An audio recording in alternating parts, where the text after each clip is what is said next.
What's up guys, it's Rowan here from Smart TV.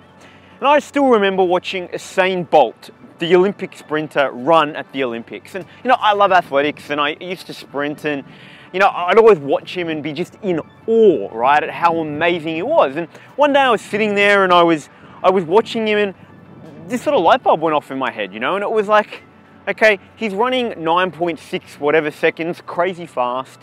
And I realized, well, if he's gonna do that in the Olympics, and he's going to win a medal in the Olympics, he would have had to have run that fast, or if not quicker, in practice.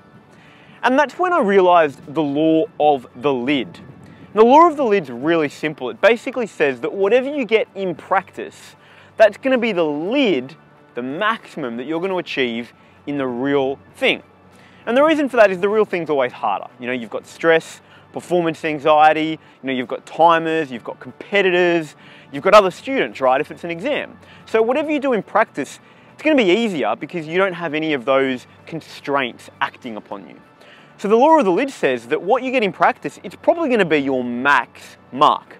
Now sure, adrenaline might kick in, you might get lucky on exam day and get a great question, but to be honest, you don't want to rely on luck. You want to rely on a repeatable, proven strategy to help you excel. And that's where the law of the lid can help. Because what the law of the lid says is whatever your practice is, that's your lid.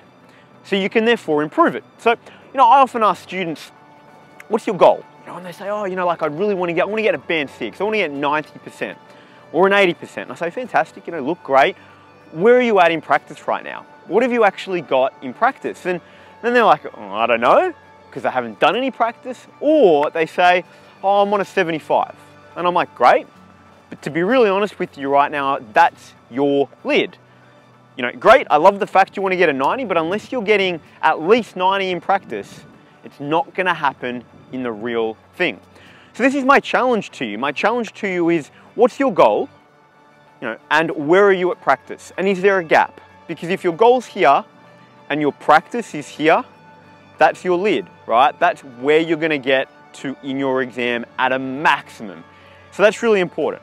It's really important to understand your lid so that you can actively work to improve it. Because then that way, you're not going into the exam hoping, miraculously, right, that you're going to pull out an amazing mark out of who knows where.